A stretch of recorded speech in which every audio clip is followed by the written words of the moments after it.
বিজেপির মহিলারা মমতা বন্দ্যোপাধ্যায়ের ভিক্ষে নিচ্ছেন কেন? লজ্জা থাকলে লক্ষ্মীর ভাণ্ডারে টাকা ফেরত দিন, এই ভাষাতে বিজেপি মহিলাদের কটাক্ষ করলেন তৃণমূলের এক সাংসদ। প্রশ্ন হচ্ছে, এটা কি ঘুরিয়ে হুমকি, হুঁশিয়ারি? বিজেপি করলে টাকা নেওয়া উচিত নয়, শওকতের লাইনে হেঁটে সেই বার্তাই তো দিচ্ছেন বসুনিয়া। লক্ষ্মী তুমি কার? 26-এর ভোট যত এগিয়ে আসছে, লক্ষ্মীকে নিয়ে লড়াই, বিতর্ক ততই জোরদার হচ্ছে।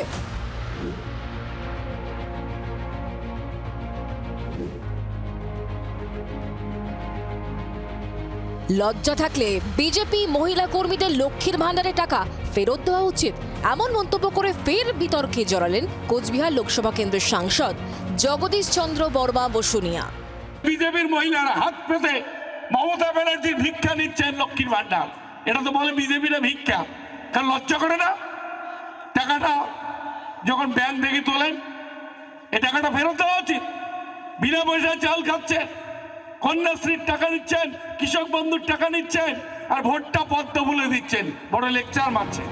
এই তো কদিন আগের কথা, জগদীশ বসুনিয়ারই দলের নেতা শওকত মোল্লা, তিনিও তো সরাসরি বলেছিলেন মুখ্যমন্ত্রীর যারা বিরোধিতা করেন তাদের লক্ষ্মীর ভাণ্ডার বন্ধ হওয়া উচিত। যারা মমতা বন্দ্যোপাধ্যায়ের সম্পর্কে কুৎসা করে, বলে মমতা বন্দ্যোপাধ্যায়ের বাবার টাকা, আমার মনে হয় তাদের এই টাকা বন্ধ হওয়া উচিত, 100 বার এদের বন্ধ হওয়া উচিত বলে আমি মনে করি। নন্দীগ্রামে বয়াল গ্রামে তৃণমূল যুব নেত্রী অষ্টমী গিরির কথা মনে আছে, যিনি সোশ্যাল মিডিয়ায় পোস্ট করে লিখেছিলেন, ময়না বিধানসভায় যেমন লক্ষ্মীর ভাণ্ডার বন্ধ করে দেওয়া হয়েছে, তেমনি নন্দীগ্রামেও হবে বিজেপিকে ভোট দিলে। অর্থাৎ নাম না করে বিরোধী দলের কর্মীদের সরকারি প্রকল্পের টাকা না দেওয়ার হুমকি। বাজেটে যখন রাজ্য সরকার প্রকল্প ঘোষণা করে, তখন তো তাতে কোনো রাজনৈতিক রঙের কথা থাকে না। রাজনৈতিক দল দেখে প্রকল্পের টাকা বন্ধ হতে পারে না, অন্তত তেমনটাই তো বলেছিলেন অভিষেক বন্দ্যোপাধ্যায়।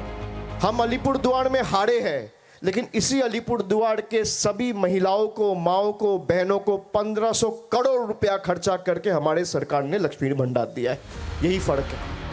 শওকত জগদীশের মতো বিধায়ক সাংসদরা কি সে কথা ভুলে গেলেন, নাকি 26-এর ভোটের আগে নতুন রাজনীতি আমদানি করলেন তারা?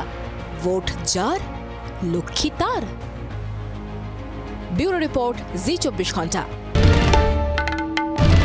বাংলার আওয়াজ, বাঙালির আবেগ, জি24 ঘন্টা।